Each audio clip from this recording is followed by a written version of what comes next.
know this Bob cute. Come on. It's sweet. Boy, that weak ass Bob. That fucking thin ass shit, bitch. Girl, touch my nobody is Get gonna sit here argue with you, girl. What the fuck? Get the core. Come on. I want to beat your ass. Get the core. This is you just busted ass core, bitch. Come on. Girl, come on. She not on. Serious, I'm bitch. not. Come on. Bitch. Hey everyone! In today's Storytime compilation, we've got some seriously wild stories for you. First up, a guy who stole another man's photos to catfish people on a dating app. Then, a girl who discovered her own best friend set her up to get robbed. These stories are absolutely insane. If you're new here, please hit that subscribe button and drop a like on this video. That's all I ask. Thanks so much and enjoy. Bob, bitch. Girl, you know this Bob cute. Come on. It's sweet. Boy, that weak ass Bob. That fucking thin ass shit, bitch. Girl, touch my Nobody is gonna sit here. Story time. So I was reversing out of my parking space. We were like in an indoor parking lot. I saw two girls behind me, and I saw them behind me, but I had my foot on the brake, but I put my car in reverse. So when I put my car in reverse, my car jerked a little bit, kind of like this. So they got scared or thought I was gonna hit them or thought I didn't see them or something, and they're like, "Bitch, you was gonna hit me, and I was just like, bro, like, was that fucking necessary? Like, it was so not like I was about to hit them, for real. Like, these bitches just like, you know, when like someone just wants to start something, it's like, girl, like, I see you. I have a backup camera. So I'm just trying to tell them, like, girl, I fucking saw you. I saw you. Don't worry. Like, relax. Like, control your cortisol levels. Like, we're good, dude. I fucking saw you. And she's like, no, like, you was on your fucking phone, bitch. You was fucking around me.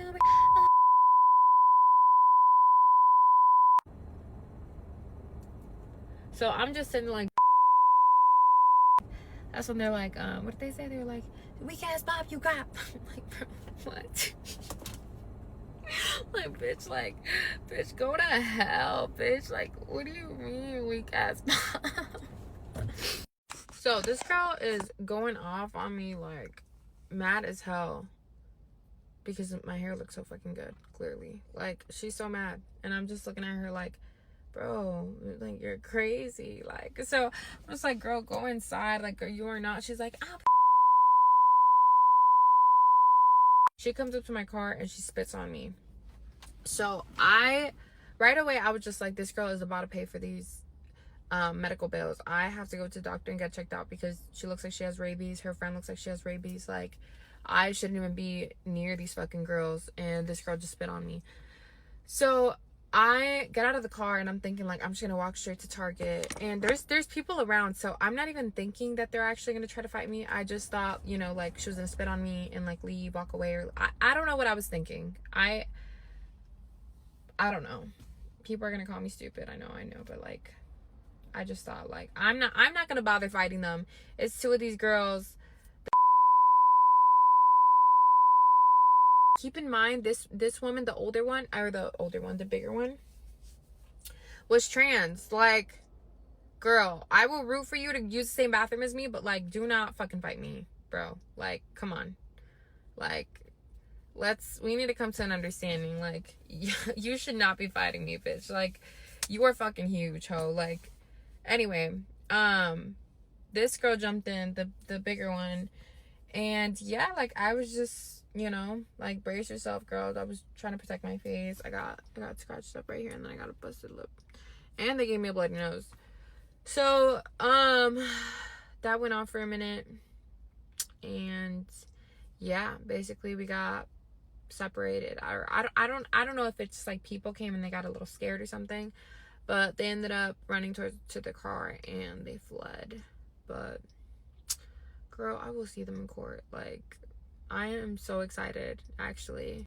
Yeah, but honestly, that could have gotten so much worse. Like, I am thanking God that nothing serious happened to me. You know, like, I didn't get too hurt. I just got this, like, busted lip, a little scratch. And it's like, I could have really fucking, especially by that girl, I'm strong, but like, not that strong. Girl, I don't know. I'm sturdy because I did not get on the floor once, but even if I could have broken something. I could have gotten seriously hurt over fucking nothing. Literally over nothing. Over what? Because, you know, I decided to like say something back to them. It would have been so like stupid. And it was just me. Like it was just me. I had like nothing on me. You know, I didn't have a mace. I didn't have anything to like protect myself. And it was two crazy ass. So it's like me versus two crazy. Could have been so much worse. And I mean, they got what's coming to them, and I'm glad nothing happened to me, but that didn't need a reaction, you know. So yeah, I know, call me stupid, but it's not my fault that there's crazy ass, jealous ass, hating bitches in this world. Sometimes when you get what you ask for, it still ain't good enough for you, so be careful what you ask for. With that being said, have you ever heard of Alicia Southern from Kansas City, Missouri? If you have or have not heard of this down bad ass motherfucker, you got to know. We about to talk about it. So Alicia worked at this local heating and air conditioner company, right, bitch? While she was working there, she met this young man by the name of Jeremy Warrior. Off the bat, the chemistry was crazy. Early on in their little friendship, she found out that he was a single father, and that made her love him even more, honey. And that was mainly because Alicia really wanted some stability in her motherfucking life, since she ain't have much of it when she was a motherfucking child. Now, as time go on, child, she bragging on her motherfucking man. She all in love and shit. Got pictures of him in her little office area. Jeremy was talking to his friends and family about how much he loved Alicia too. So, of course, the next step will be to get married. Now, I need y'all to stay the fuck with me. Now, a few years into the motherfucking marriage, Jeremy started working a lot. Like 80 plus hours every motherfucking week to make sure he can provide the lifestyle that he wanted for his family. And remember, that's what Alicia wanted. She wanted a provider and she wanted stability. And that's what she got. But bitch, Alicia was at home cooking and cleaning and decorating houses and getting bored. She really felt like Jeremy had put her on the motherfucking back burner. So instead of talking about this shit with her motherfucking husband, she started going to the motherfucking clubs at night. And then she ran into this young man by the name of Darrell Rogers. Now, right off the motherfucking back, Darrell ain't give a fuck if she had no motherfucking wedding ring on her motherfucking finger. He just knew. He seen her and he wanted her. And would you believe, bitch? They met in the club that night. They snuck off to a back room that same motherfucking night. They hunched around in the back room and Alicia left fast ass, left that club with that man, went to his house and hunched on him some more at his motherfucking house, bitch. It was said that she was really getting the attention that she had been craving. Child, some people ain't never motherfucking satisfied. You hear me what I say? You wanted stability and you got it. That man go to work every day and work overtime every motherfucking day. And that just ain't what the fuck you want no more. Somebody got to help it, honey. Now, the next motherfucking morning, she did feel slightly guilty and she just really blamed it on the alcohol. She had only done all that because she was fucking drunk. But Darrell kept calling and she kept answering. Eventually, they started meeting up. When Jeremy would go to work, she would go to Darrell's house.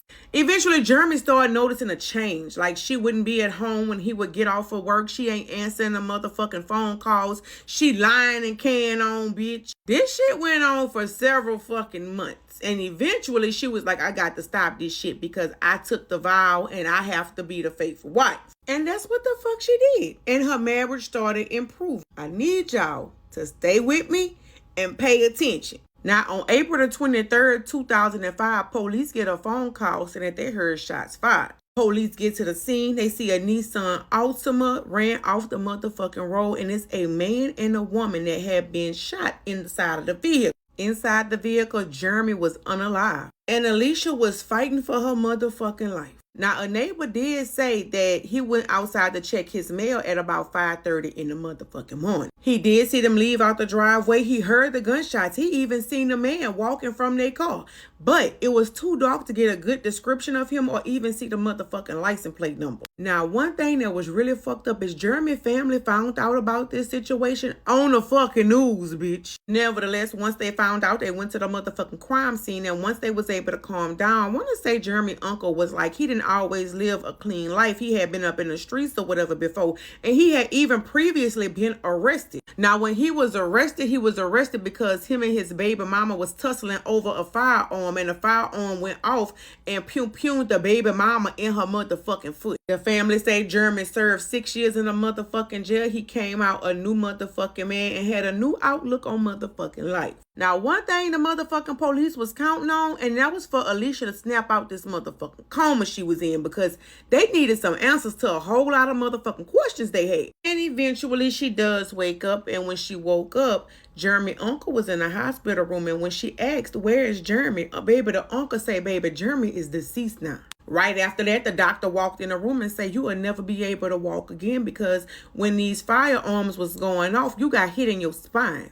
And then, of course, police was able to finally question Alicia to see exactly what had fucking happened. So Alicia say the night before she had went out to a motherfucking party. She came in at about 2 o'clock in the motherfucking morning. But when it was time for her husband to start getting up to get ready to go to work, she offered to take her husband Jeremy to work because she felt bad because she had been out all motherfucking night. And she knew he only had one headlight on his own vehicle, and it was still dark outside. So she wanted to make sure he was going to get to work safely. Now, she say after they left home, there was a white SUV that jumped in front of them and slammed on brakes. 2 Hispanic men jumped out. Jeremy rolled the window down partially, and they started pew-pewing in the car. And conveniently, that's all she remembered. Now, she did also say that Jeremy and his baby mama had joint custody of their motherfucking child, and they was always fucking arguing. The same baby mama that he accidentally shot in the foot. Of course, you know the police went and questioned baby mama. Baby mama did admit to we did argue a lot about who was gonna have the baby on what motherfucking days. But child, I was at home motherfucking sleep.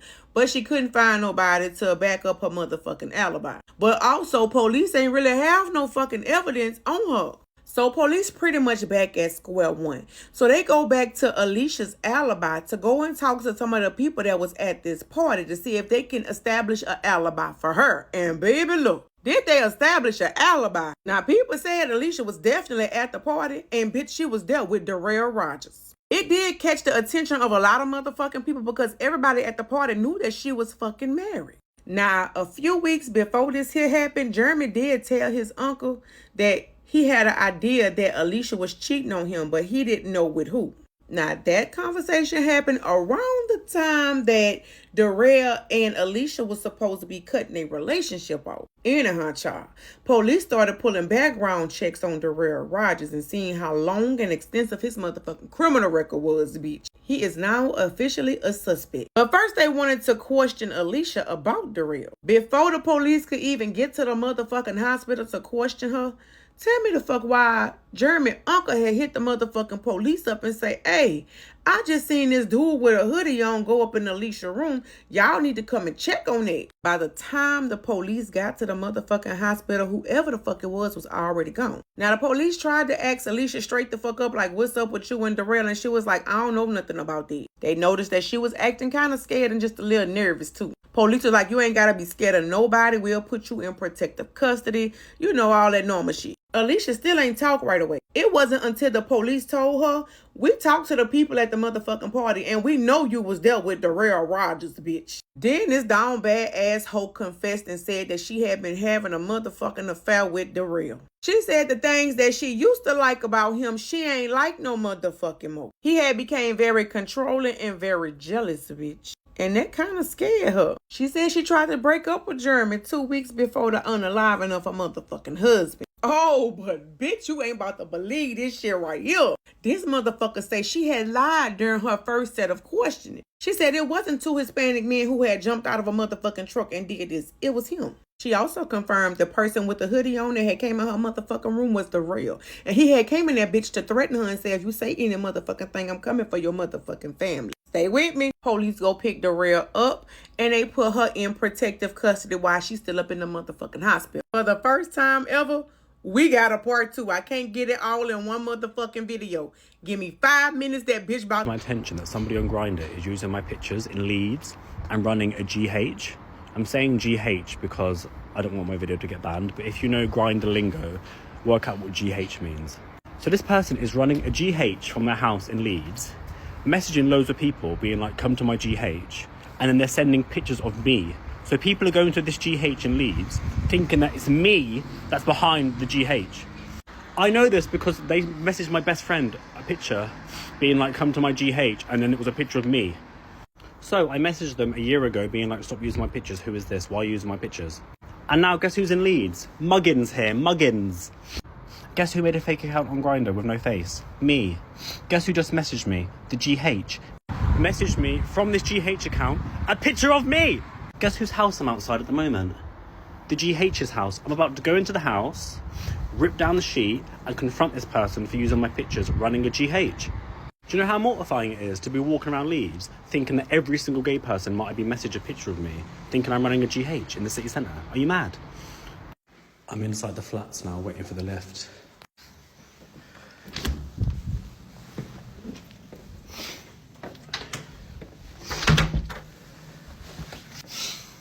Hey.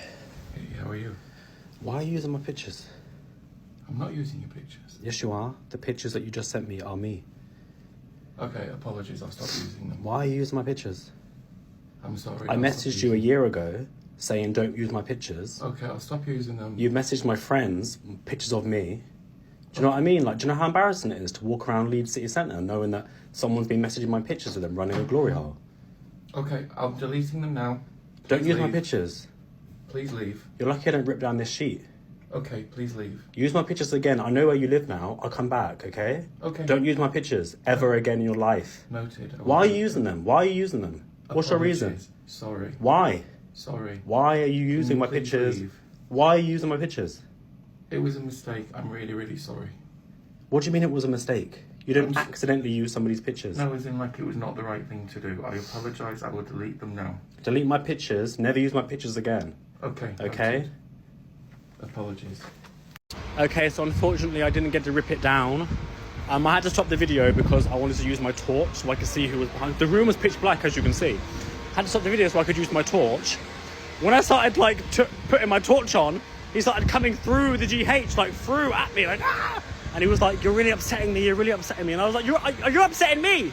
You're upsetting me by using my pictures all over Leeds." Anyway, I feel vindicated. I don't think he's gonna do it again. I kind of regret not ripping it down, but I know where you live now, so. Okay guys, to give you a bit more information about the whole Grindr GH confrontation video. Yes, it's a real video. No, it's not a skit. Yes, I really did pop up. This pop-up has been planned. This wasn't spontaneous. I was planning this pop-up ever since I found out they were using my pictures. This has been going on for at least a year. I found out about this person using my pictures for a year, but I've been coming back and forth to Leeds for 4 years because I've been doing my PhD in Leeds. So this could have been going on for 4 years for all I know. You know, this could ruin my career. I teach at a university, and for all I know, they could have been sending my picture to students that I teach. And let me just be clear, they're not sharing explicit pictures of me, they're just sharing pictures of my face to make people believe that I am the person who is behind this GH. And when I first found out a year ago, I messaged the person, I reported the account to Grindr, and I messaged the person saying, why the fuck are you using my pictures? So this person has known for over a year that I know that they're using my pictures, and they're still doing it. That's why I popped up. But when you report an account to Grindr, you don't hear anything back from Grindr. Grindr doesn't contact you and say, we've done this, we've done that. Nothing happens. The person can just make a new account. So that's why I popped up. What's the most traumatizing is that this person is just messaging anybody pictures of me. People, like the first message that they send is a picture of me. Before they even say hello, they send a picture of me. It's crazy. So now that I'm in Leeds, I made an account. They messaged me a picture of me saying, come to the GH. They gave me the address. So I popped up. You can't let someone punk you for an entire year and just not do anything about it. Like, what are the police going to do? Like, once I had that address, I was showing up at that house.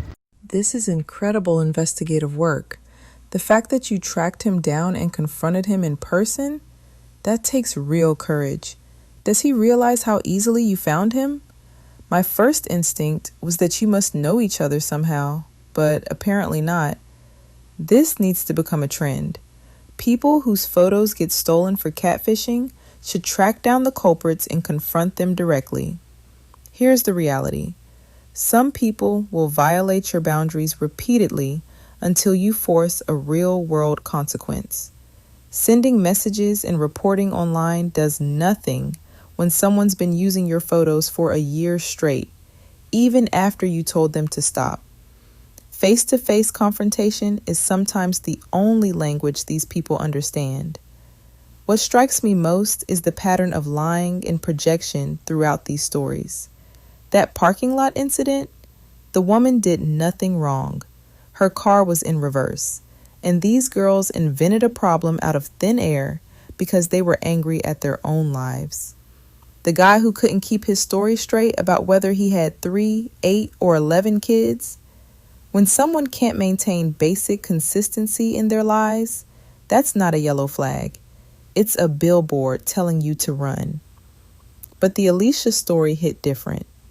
Her husband worked 80 plus hours a week to provide the stability she specifically asked for. Instead of communicating that she needed more quality time, she cheated, and it ended with him dead. That's what happens when people choose deception over difficult conversations. If you're unhappy in a relationship, say something. Don't make choices behind someone's back that destroy lives. The lesson? Trust your instincts early. When the barber saved his number as the barber instead of his actual name, red flag. When he mentioned a 4-month-old but swore he and the baby's mother were just cool, another red flag. When people show you who they are at the beginning, believe them the first time. Don't explain away their behavior or give them chances to prove your gut wrong. And finally, protect yourself. That woman who got jumped was alone. No mace, no way to defend herself. She's lucky it wasn't worse. Sometimes being right doesn't matter if you end up hurt. Sonnet 4.5. One time, a nigga that I knew that I used to work with invited me over to his house to smoke. Before he invited me over, I explained to him I was waiting for my Chinese food. It was snowy, it was cold, and I wasn't trying to go nowhere. He said to me, I know you can't smoke in the crib that you stay in, which was true, because I was staying with somebody who did not allow me to smoke in their house, even though I had been living there for years, which, okay, fine, whatever. Yeah, I'm a pothead, but I ain't a pothead like that. So he asked me, and I'm like, nah, I'm good, I'm staying in. He asks me again, like an hour later, and I'm just like, yeah, well, I don't know, like, I'm chilling. He like, oh, just come through, we could hang. I'm like, listen, if you trying to look for sex, I'm not your girl. Like, I'm not the one, I'm not trying to have sex, blah, blah, blah. He like, nah, it's not sex, it's just that it's snowing, like, I'm bored, we could just smoke up and chill. I'm like, chilling usually means someone wants to have sex. If I come over there, I'm being very clear, I do not want to have sex. And he's like, yeah, no sex, blah, blah, blah. I'm like, yeah, I'm on my period too. I was not on my period, but you gotta say that to niggas sometimes because they be wildin'. But some niggas don't give a fuck. Anyways, this shit about to get deep. If you don't want to hear no deep shit, then you can just scroll away right now. Anyways, I go to his house. It's like a snowstorm outside, but he literally lived 2 blocks from me. So all I had to do was like walk 2 blocks. I get there, I take off my coat, hang it up by the door, and my snow boots, and I leave it by the door. His room is by the entrance. So I just go straight into his room. I had been there before once, but I've never really explored his home. So like, I just knew his room was right there. So I'm there, whatever, and he's like offering me drinks. He has like a little mini fridge in his room. I'm like, nah, I'm good. Like, let's just smoke, and I'm out. So then we start smoking, whatever. He's chatting, and next you know, he keeps getting closer and closer. Next thing I know, this nigga just reach over and kiss me. I'm like, what are you doing? He like, oh, I'm like, I told you I'm not on that type of time. Like, I'm not on that type of time. He like, oh, okay, my bad. Smoking. Does it again. I'm like, bro, what the fuck is wrong with you? Then he offered me another drink. I'm like, I don't want to drink. I'm like, you know what? I'm about to leave. Next thing you know, this nigga got up, stepped on some shit on the floor, and the whole place went black, went dark. Like, I couldn't see shit. This nigga pushed me on the fucking bed, pushed my shoulders down, put all his weight on top of me, and started to proceed to kiss me and try to rip my fucking clothes off. In my head, I'm like, I can't believe this is happening. This dude is trying to SA me. Like, he's really trying to SA me right the fuck now. Like, is he, like, I just can't believe it. All I'm thinking in my head is, like, I don't want to do this, and I can't believe this is happening. Thank God I had on so many fucking layers of clothes because it was snowing outside. So I had, like, 4 pants on. So the nigga was struggling. And I had the swish pants on. So he was extra struggling because he was slipping. So I'm, like, thinking in my head, like, what can I do to get this nigga the fuck off of me? Like, I gotta get out of here. This is not happening to me. Like, I refuse to let this man SA me. Like, no. So as he's on top of me, I was trying to, like, scream a little bit, and then he covered my mouth. So because he covered my mouth, I'm like, let me just shut the fuck up. At first I thought about biting his hand, but I was like, damn, he might punch me. So let me think of something smarter. So I remember I told him I was on my period. So I was like, I'm bleeding. And he's like, what? I'm like, oh my God, it's coming out. That shit must have scared him a little bit, because he, like, lifted up a little bit off of me. And that helped me escape, because when he lifted up, I slid down. Like, I slid from under him, fell off the bed, was crawling on the floor, just going like this, hitting to figure out what the fuck he did to turn the light off. So I feel the switch on the floor. I hit it, the light come on, and I'm like, I gotta go to the bathroom, I'm bleeding. And I run out, and I run towards the bathroom, because I wanted to run out the door, but, like, it was just the way the door was set up and his room being right there. Like, he would have caught me. He would have snatched me. So I try to run down the hall to the bathroom, but I ain't never really explored his home before. So, like, I didn't even really know where I was going. I see the bathroom. I get in the bathroom, and I just stand in the frame of the bathroom. Like, I'm just standing there. Like, I didn't even go all the way inside the bathroom, because I noticed that down the hall is the living room, and I see a reflection of mad fucking shadows in the living room. I didn't even know anybody was there. So I started listening, and then I realized that there's mad niggas in the living room. Like, all the niggas that be in front of that building was in that living room. Some hood ass niggas. Only thing I could think in my head is this: they trying to gangbang me. Like, they about to SA me. All of them is about to just take turns on me like I'm some type of stripper. So when I realized there's a whole bunch of dudes in the living room, my heart is beating. Now I'm really fucking scared. Like y'all don't understand. I was so damn scared. So then I just creeped down the hallway back into the front where my coat and my snow boots were. I had already grabbed my purse when I ran out the room, because remember, I'm on my period, so I need my pad. As I'm trying to put on my snow boots and grab the coat, I'm like, fuck putting these snow boots on, and I'm just unlock the door, and I'm gonna leave. I'm gonna try to run. So the moment I went to unlock the door, this nigga just busted out the room like, where you going? Where you go? Yo, when I tell you, it was mad locks on the door. I was like, yo, so nervous. I finally opened the door. I didn't even have no shoes on, nothing, y'all. I just ran down the fucking stairs. Ran down the fucking staircase. He screaming, where the fuck you going? Bitch, come back here. Bro, I told you I ran outside, no shoes on, in the fucking snow. Everybody looking at me like I'm crazy. The very few people that were out there going to, like, the corner store and shit. I put my shoes on and my coat, and I just walked back to my house, and I'm just like, bro, I just escaped the most craziest situation in the world. Like, God really do love me, because, wow, I could have been gang banged. Anything could have happened to me. I could have been missing. Like, and the fact that I knew this man, he lived a couple of blocks from me. We used to work together. And then he tried to make me feel bad about what he tried to do to me afterwards. He would text me mean messages like, bitch, ain't nobody do nothing to you. Shut your ass up. Like, just mean ass messages. Then one time I'm at McDonald's with my homegirl after, like, a lit night. And guess who walks up to me at McDonald's talking about, hey, him. Bro almost dropped all my food and drink because he scared the shit out of me. My friend, I didn't even tell her what happened to me. So she like, why you, what? I'm like, let's go.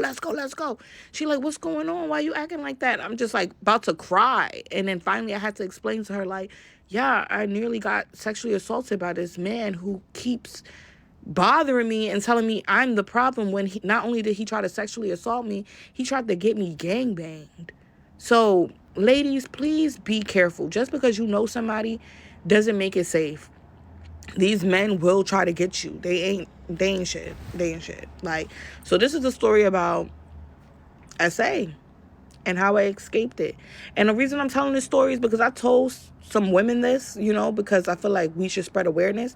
And they thought it was cute to go and tell my business to other people like it was a joke. Like, it's funny that I almost got sexually assaulted. So I decided to bring this to TikTok to let y'all know that men ain't shit and neither are women, because you will tell them your story and they will sit there and try to make you feel bad about it. This comment right here to my video basically talking about how I got almost essayed and gangbanged, and this woman, lady, whomever, Bunny, whomever, said, glad you okay, but as women we gotta take accountability. Don't go chill in no man's room if you ain't on that type of time. You could have smoked in the hallway, sis. First of all, I ain't have no hallway to smoke in. I lived in the brownstone at the time. It was outside or nowhere, okay? Number 2, I was fucking young. This was a long time ago, like over 5 years ago, okay? Number 3, accountability.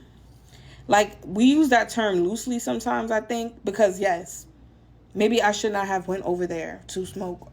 But when you think that someone's your friend and that you're in a safe space, you're not gonna think, oh, I'm in danger, or, you know, I knew this person. If this was a complete stranger, like, yeah, I would have thought twice or whatever the case may be. But still, to sit there and be like, I should take accountability, like, what? Like, you're no girl's friend. Like, y'all see this? Any comment like this? This isn't your friend, because I had someone be just like you, and she is not my friend. I ended up, I'm gonna tell y'all part 2 to this. I ended up running into this same man at a bar, at a spot that me and my ex-friend used to hang out at. I literally had told her what happened to me. She was one of the first and only people at the time that really knew what had happened to me.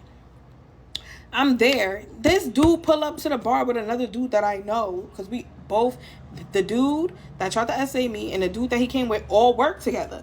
Now, the guy that he came with, I don't know much about him. Like, I hope he's not that type of person. He probably don't even know who he hanging out with. But, anyways, I'm there, and he pulls up and has the nerve to sit with us because his friend is like, yo, what's good? What's good? And I'm like, and my friend is just there like, yeah. And I'm like, girl, it's him. She's like, what? I'm like, the guy that like tried to. She like, oh my God, really? I'm like, yes, let's go. So I'm like, I'm leaving. She like, wait, I don't want to leave yet. She wanted to be there because she was flirting with the bartender. Bird. Anyways, I just get up and I go outside, and she like, wait, why are we leaving? Like, just don't pay him no mind. Don't pay him no mind. Do you not understand this man made me uncomfortable? How do I know he not following me? Like, yo, that was just one of the, like, and like, your comment just made me think about her, and like how some women say that they are for other women and that they're your friend, but the moment something happened to you bad, y'all be waiting to say, oh, it's your fault. Like, you're just as bad as the men. Like, you should not have to sit there and be scared to go chill with a guy that you thought was your friend, bro. Like, and would I ever do this again? No, I'm a grown-ass woman. This happened to me in my early 20s. I probably was like, 22, 23. I was young, fresh out of college, back in the city, seeing people I knew, regaining friendships and stuff. Like, I didn't think something like this was about to happen to me. But now I know moving forward, I don't smoke with nobody. I smoke alone. Like, I don't need to go to no dude's house to chill. None of that stuff. So I'm spreading awareness, because this situation that happened to me has happened to many people. So sit here and you take accountability for this comment. Y'all, wait. I didn't know that this was a thing. Niggas really think that, like, buying a girl food is tricking? I thought y'all was playing when y'all would say that type of shit. But it's evident that y'all really don't be playing. Me and a homegirl is sitting in a car. She get a call from one of her niggas, and he like, oh, like, what time, like, we supposed to be linking up? And she was like, oh, like, I just finished getting dressed, like, where did you want to meet at? And he was like, oh, just meet me at my crib, like, just pull up to my crib. So I'm sitting there, and she like mutes it, and I was like, his crib? And we both just look at each other real stank, and I'm like, you know this nigga like that? Like, this your nigga? Or this just like one of your niggas type shit? She's like, this just one of my niggas. Like, we haven't even really linked like that. Like, we talk on the phone a little bit, but this is my first time linking with him. He from out of town. So I'm like, he from out of town here to visit type shit, or he from out of town and moved out here type shit? She was like, he from out of town and moved out here type shit. I'm like, okay, well, why would he think that on y'all first time linking that you was gonna pull up to his crib? Like, huh? So she unmuted, and she was like, oh no, like, I don't, you know, I'm not gonna pull up to your house, but like, you know, I'll meet you at like a restaurant or whatever, like, we can go out to eat. And then he just was like, oh, okay, you one of them. So she's like, what do you mean, like one of what? And he was like, you one of them type of shawties. Huh? Yeah, I like to eat. What do you mean? Like, huh? So she's like, what do you, like, I don't understand what you mean. And he was like, nah, it's cool. Like, I'm gonna just hit you another time. So she's like, what's the problem? Like, did I say something wrong? And he was like, nah, like, it's just that I don't know why you bitches always, you bitches? So now I'm sitting up, like, what do you mean? You bitches? He like, I don't understand why you bitches always think that a nigga is inclined to take y'all out to eat and spend money on y'all the first time that they link with y'all. Like, I don't even know you like that, and you already trying to be all up in my pockets and in my wallet. Like, what the fuck, you think I'm a trick? Huh? I said, hang up. So she was just like, nigga, what? Like, and she the type of friend, she like to go back and forth. You know, she like to argue. Me, he would have already been click, block, gone, release him. But she like to go back and forth. So she was like, nigga, what the fuck are you talking about tricking? Like, what the fuck? Like, when is, like, since when is taking a bitch out to eat, like, tricking? And who the fuck you calling a bitch? Like, and he was like, you just said bitch. Like, you just referred to yourself as bitch. And she was like, okay, but it's different when I say it. The fuck?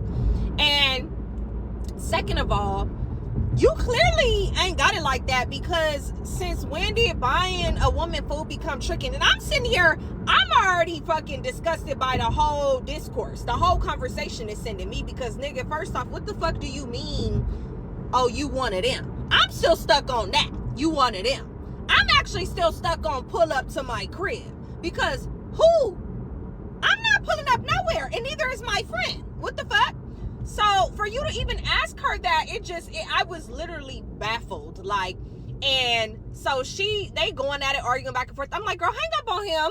So she ended up hanging up, and she was like, that's just crazy. Like, and I'm just really sitting here like, what's wrong with, like, nigga, it's really niggas out there like that? Like, y'all really think that, like, buying a woman food is tricking?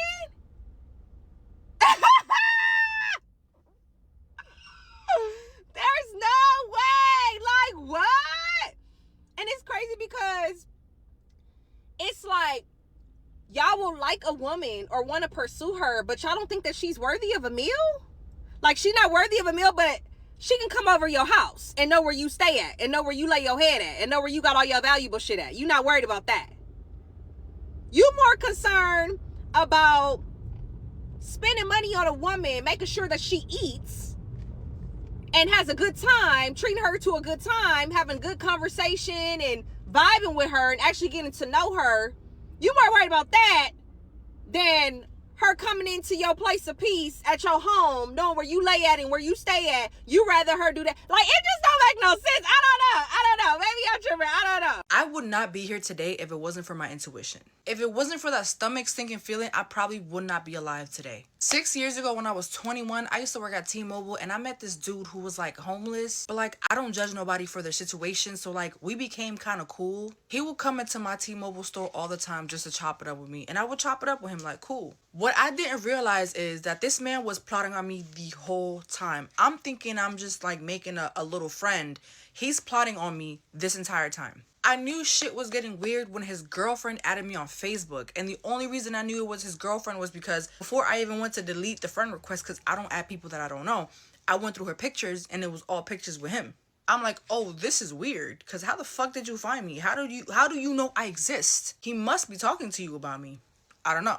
Anyway, flash forward to a couple of months, and he hits me up like, hey, do you think you could give me a ride somewhere tonight after work? Mind you, I was closing the store that night, so the latest I would have been out of there would be like 9:30. Mind you, also, this T-Mobile was in a bad neighborhood. I already didn't like being there, and I already didn't like closing there by myself. So I'm like, yeah, just wait for me outside the store. I'll log everything up, and I'll take you to where you need to be. I genuinely, my 21-year-old self, did not think this boy was a threat at all.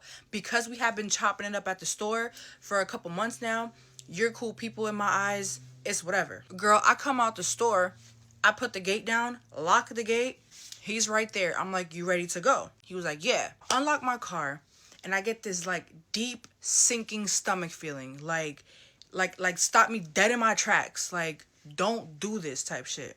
When I tell you, I immediately knew what the fuck that meant.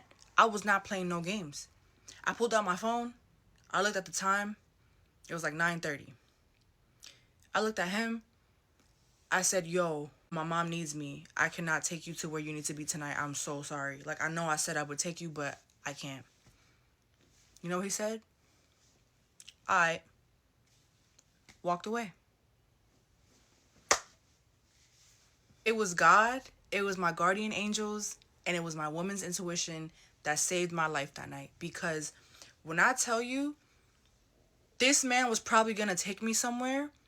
They're probably gonna try to rob me, take my shit, take my car. I don't know what the fuck they were planning on doing with me, but I know it was not gonna be good.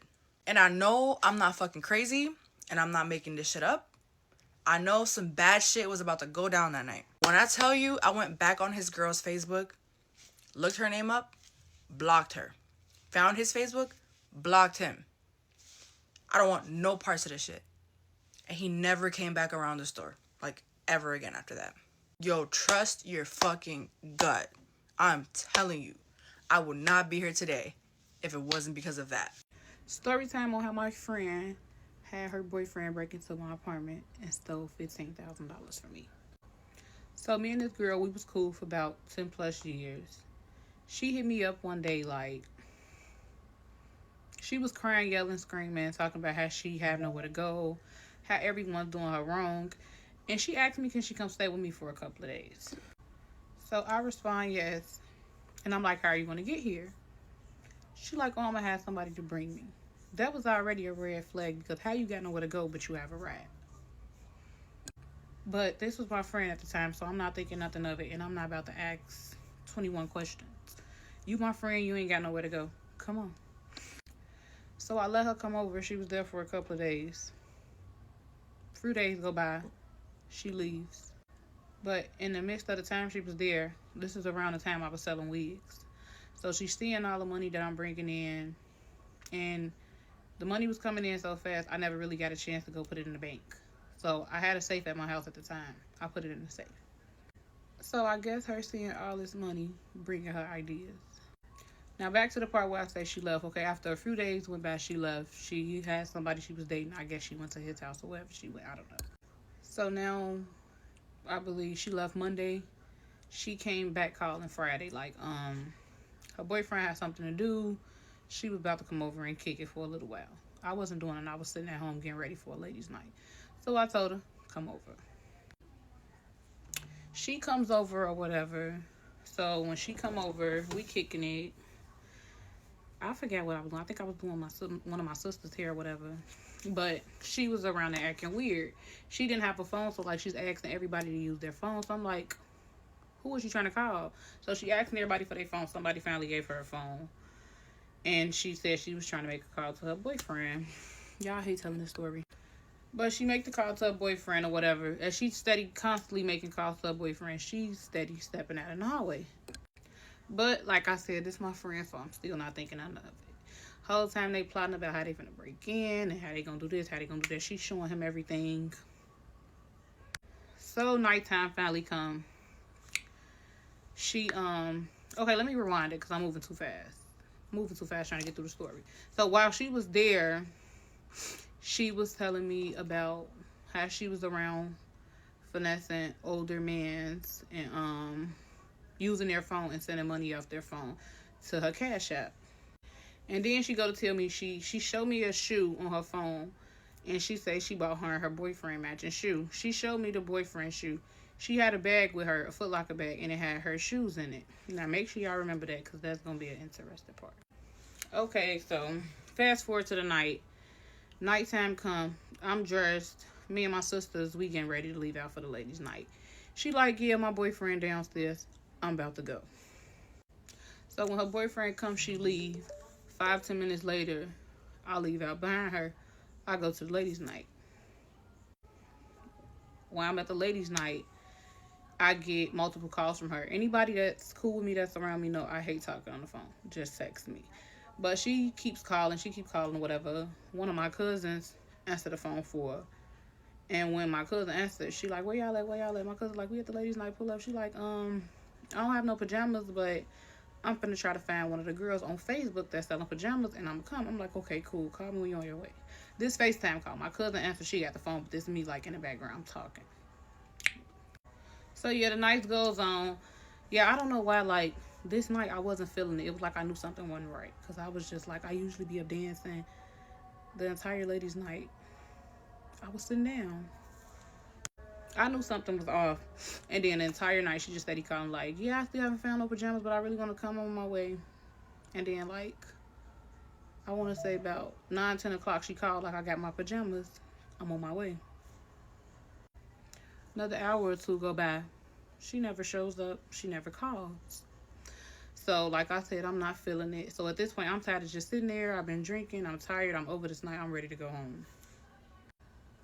And this was, like, back in 2018, 2019, this happened. I was 19 years old. So, I'm going to be honest. I was popping pills, doing all kinds of stuff. So, this particular night, I popped a pill. So, after I leave the ladies' night, I'm ready to go home. I'm feeling myself, but I'm just ready to get in my bed. So, I make it home. I go upstairs. I notice my door kicked in. Okay, so before I go into the part about the door kicked in, let me go back a little. Like I said, I'm moving too fast. I hate talking about it, and I'm trying to get through it. But before that, she did call at the ladies' night one time before I got back home and was like, she called me like, she saw my ex. I bring up my ex part. I went back to this part because my ex did used to kick my door in a lot. He always kicked my door in, but like he never stole anything. He never did nothing. He just always kicked the door in. So when I was at the ladies' night, she called me like, yeah, I just saw woo woo. I'm like, yeah, her and him was into it at the time, and he said once he see her, he was gonna slap her. So I'm like, you saw him, he didn't do nothing to you. She like, oh, I seen him, but he didn't see me. I just rode past. But then I asked her like, I haven't dealt with him or seen him in months, and she noticed. So why would you be calling me, telling me that you seen him? What do that have to do with me? So that kind of raised red flags too. But okay, back to the part I make it home. I see my door kicked in. So once I see my door kicked in, I'm not panicking or nothing. I politely pulls it open. The door was like hanging. Pulls it open. The gate was hanging. My door wasn't hanging. The gate that was on my door was hanging. I lift the gate up, pull it open. Whatever. The door wasn't broke. The stick on the side of the door was broke. I opened my apartment door. It's trash everywhere. It wasn't trash. Let me not say trash. My stuff was everywhere. Clothes everywhere. Shoes everywhere. They took all my purses. So the first thing I go looking for my safe. So I walk over there. I see my safe not missing. I see my safe is missing. Sorry, y'all. I see my safe missing. I'm trying to replay back to the day. So I see that my safe missing. So as soon as I see this, I don't call the police. I don't call nobody. I sit down in the chair. My front door broke. I just sit down in the chair and I start thinking. And like, soon as I sit down, the first person that came to mind was her. Because like, I don't really talk to nobody. I don't really have many friends. This is somebody I was friends with for 10 years. Nobody knew I wasn't home. I'm always home. I don't go outside. I don't really party much. I'm always home. I never go outside, and I'm like, nobody knew I was gone but her. I've been here all day, nothing happened. And then when I leave, this happened, and nobody knew I was gone but her. So it instantly comes to my mind, like, she did this. She set this up. That's why she called you, saying she saw woo woo. She tried to make it seem like it was him. So after I sit down, I think it's her. I pick up my phone. I call her. So now I'm going off. You a snake. I'm just letting her have it. And she's still trying to explain herself. Like, what you talking about? What you talking about? I'm at home. What you talking about? Somebody broke out. Now she playing dumb. So now I didn't read her. I didn't read her down. So she's still trying to play it off like she ain't do it. Click. I hang up.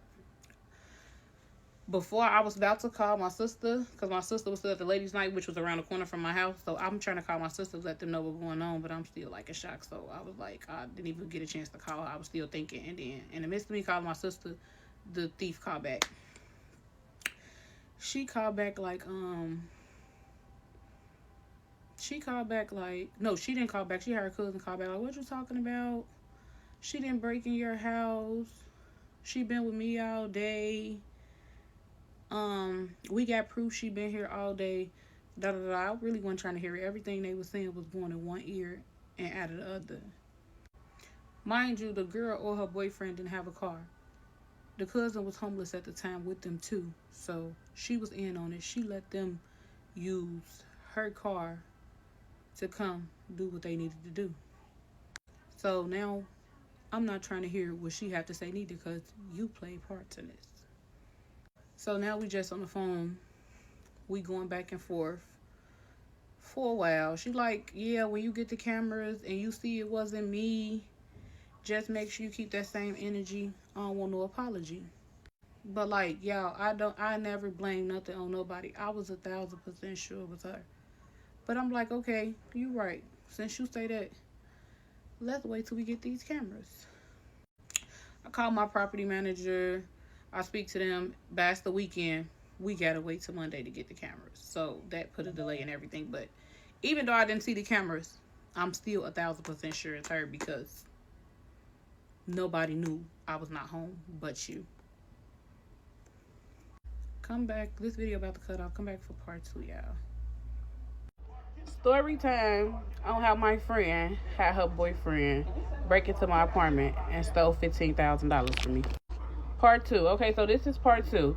So part 1, I left off by saying we had to wait until Monday to check the cameras. Okay, so Monday come. Now it's time to check the cameras. But first of all, I want to go back, because on part 1, I did see somebody in the comments said that I mentioned she didn't have a phone, but then I also mentioned she showed me the shoes on a phone. Let me rephrase that. So she didn't have a phone. She had a phone, but her boyfriend had her phone at the time. And let me correct that. She did not show me on the phone. She had her shoes that she bought, both of them, but she had her pair with her and he had his pair with him. Now that we got that cleared up, back to the cameras. So Monday come, it's time to look at the cameras. I think I spoke with the property manager. She let me know something about, it was a holiday or something, so nobody's going to be in the office to show me the cameras that day. So now I have to wait till that Tuesday. Okay, so Tuesday come, now I'm able to see the cameras. So I go downstairs, we're watching the cameras. So as I go to view the camera shows someone that stayed in my building was leaving out the building. And the people who came to break into my apartment, as the person was leaving out the building, before the door closed, they hurry up and grab the door. So that's how they was able to get into the building. So now they walk into the building. It's like, I forgot, it was like 4, 5, 6 men with ski masks and all black on. So now I was staying on the 6th floor at the time. They all get on the elevator. I don't remember. I think they took the elevator or the stairs. The camera showed it. But I got I still have the footage in my phone. So at the end of the story time, I'm going to insert the video. But the video, they took the stairs or the elevator. I forgot which one. The camera showed them taking the stairs or the elevator. They go upstairs. They get to my apartment. I stayed on the 6th floor. On the 6th floor, it was no cameras on the floor. The gate on my apartment door was already broke, so all they did was stuck their hand inside of the gate, got the gate open, unlocked the gate, got the gate open, and now they kicked my door in. They kicked my door in. Now they looking for the safe. The safe was hidden in a fake decent spot, so they literally had to ramshack my apartment looking for the safe. So the camera shows them. They leave out of my apartment. They got all my purses. They have a couple of pairs of shoes. They took my PlayStation 4. And I think that was it the first time they went in. Now, they knew that the money was in there because of her, but they just knew they couldn't find it. So as they took what they was going to take, they left out. They never found the safe the first time. They leave out. They took everything they were going to take. Now, mind you, while all this going on, she's steady calling me saying she's on her way to the ladies' night, making sure I'm not on my way back to my apartment. So they leave out. They didn't find a safe. They come back again, but they had her to call me to make sure I wasn't headed home so they can go back in for a second time to look for the safe again. Now this time when they come look for the safe, they have an extra dude with them, a different dude who was not with them the first time. I guess that dude was the only smart one because he finds the safe. So now on the camera it shows He walks out with my safe, but he have it wrapped up and my bathrobe. They walk out with the safe. They attend. They took more shoes and stuff, whatever they found. Cool. On the video, what stood out to me, 2 days before the incident, I was with her. This is my first time meeting her boyfriend. She took me with her to pull up on him. And when we pulled up on him, he was a big dude and he was not needed. I think that's what it's called. He was not needed, so he's easy to recognize. And like I said in part 1, she showed me some matching shoes that she bought both of them. So now, when she showed me the shoes that she bought both of them, these the shoes that one of the guys are wearing on the camera. Okay, so now after they tell me I need the police report to get my door fixed, of course, I call the police.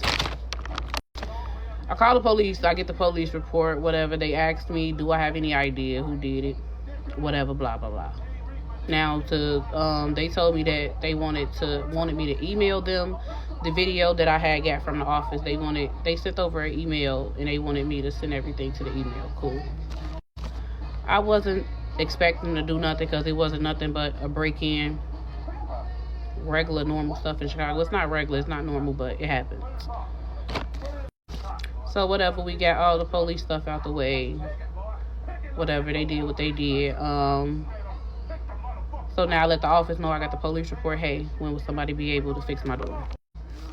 By the time I did all this and got the police report, it was late in the day. Wasn't no maintenance at the building. So now I have to wait another day to get my door fixed. So now I feel like I done did everything I need to do. I no longer wanted to be in my house because I was irritated. I was over it. I'm still sitting here with a broken door. All this just happened. I need a break. So I went and stayed with a friend that was like 30 minutes to an hour away. I stayed at their house until they fixed my door and I knew it was okay for me to go home. So, yeah, I remember she said, once I see the cameras and if it's not her, I got to apologize. So I saw the cameras and it's you. So first thing I do, I get on the phone, I call her. So now I get on the phone, I call her. I can't really remember the conversation, but I remember telling her, I saw the cameras and I named 3 of the dudes. So now she like, how you gonna say it's them? You don't have no proof. I'm like, I saw the camera. I have the footage in my phone. I can send it to you. I'm like, these the shoes that you showed me that you bought for both of y'all. One of the guys that's broke into my crib was seen wearing the shoes. He matched the description of your boyfriend. It's how your boyfriend built. It's pretty easy to spot him. So after sitting on the phone for a while, I'm blowing her phone up. She's hanging up. I'm calling back or whatever. So now she finally admit, yeah, I broke into your house. Now what? So now she don't want to drop her low. I'm ready to link up at this point. She said, like, oh, pull up here. I pulled up to some address. Nobody was there. So now I'm calling. I'm trying to get her to come outside. You didn't admit to breaking in my house. She ain't want to do nothing but sit on the phone and argue. But that's fine because I'm going to get my point across. So now, after we sat on the phone arguing, I think I called her homeless. And she was like, I ain't homeless no more. I'm about to go get me an apartment with the money we took from you.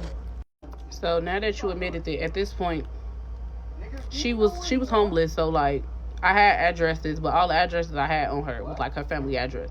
I didn't want to put her family in it, but, like, I was so mad at the time, anybody could have got it. But now, I take the video footage that I got from the building. I post it on social media. So now, I believe it's her brother, baby mama. The girl commented on the video, because she even recognized the boyfriend. She met her boyfriend before. She even commented on the video, like, I'm not going to lie. That's definitely him. So now they get mad at the sister, baby mama. Now they texting her, sending threats and all this. And the sister, the brother, baby mama. They mad at the brother, baby mama. They was sending threats. So now as they sending threats and stuff to the brother, baby mama, that made her mad. She texted me. So now she started dropping real names to get to the police. She gave me people names and all the other stuff. This is the biggest one that keeps coming up. Just because you know somebody does not mean you're safe around them. That girl who almost got sexually assaulted, she knew this dude from work. He lived 2 blocks away. She'd been to his house before. The girl who got robbed for $15,000, that was her friend of 10 years. These weren't strangers in dark alleys. These were people they trusted. That's the scariest part. Predators and snakes come disguised as friends, co-workers, and people you've known forever. And speaking of that assault story, ladies need to trust their gut immediately. She said no 3 times. He kept asking. That alone should have been the sign to never go over there. When someone won't respect a simple no about coming over, they damn sure won't respect it about anything else. The fact that she had to lie about being on her period just to feel safer, that's already a red flag the size of Texas. And you know what else? She kept making excuses in her head. Oh, it's just 2 blocks. I've been there before. He seems chill. Nah. The moment someone is that persistent after you already said no, that's predatory behavior. That's not someone who just wants to hang out and smoke. What really got me was how these men will gaslight you after they violate you. The dude who tried to assault her was texting her afterwards saying, "Ain't nobody do nothing to you. Shut your ass up." The friend who set up the robbery kept denying it even when caught on camera. They'll make you feel crazy for calling out their actions. And then other women will betray you too, telling your trauma like it's gossip, being in on the robbery plot, making excuses for men's behavior. That girl literally told people about her near assault and they laughed about it like it was a joke. That's sick. Women need to support women, not weaponize each other's pain. That whole situation with dudes thinking buying food is tricking. Bro, if a man thinks taking you to dinner is too much effort, but wants you to pull up to his crib where he lives on the first meeting, he's telling you exactly what he thinks you're worth. He'll risk his safety, having you know where he lives, but won't risk $30 on a meal? That's insane. That's not a man trying to date you. That's someone trying to use you. And the audacity to call her one of them bitches for wanting a public first date? Sir, you're the problem. A man who actually values you will want to take you somewhere, make an effort, show you he's interested in getting to know you, not just getting you alone in his apartment. And the Alicia murder case, communication saves lives, literally. She wanted attention. Her husband was working 80 hours a week to provide the stability she asked for. And instead of saying, "I need more quality time," she cheated and it ended with him dead and her paralyzed. All because nobody said what they actually needed. And that dude she cheated with became controlling and threatening. That's the thing about people who will knowingly help you cheat. They're already showing you they have no morals. If they'll help you betray someone else, they'll betray you too. She thought she was getting attention and excitement, but she was really just trading one problem for a deadlier one. The biggest lesson though? People will show you who they are in small ways before they show you in big ways. The guy putting his number as the barber because he has a girlfriend. The friend constantly stepping into the hallway to make calls while casing your apartment. The dude who won't take no for an answer about coming over. The girl asking to use everybody's phone. The guy who says he has 3 kids. No, wait, maybe 8 or 9, possibly 11. These aren't just quirks. These are warnings. Pay attention to them. And that robbery situation really showed how calculated people can be. That girl called multiple times during the ladies' night, making sure her friend was still out. She mentioned seeing the ex to set up an alibi and make it seem like he did it. She had her boyfriend wear the matching shoes she just showed her friend. She timed everything perfectly. That's not spur of the moment. That's premeditated betrayal. And for what? $15,000 that she spent on an apartment instead of just asking her friend for help or working for it herself? And protect yourself. Have mace. Don't go to people's houses alone the first time meeting them. Don't let people know your schedule or where you keep valuables. Watch who you call friend just because you've known them a long time.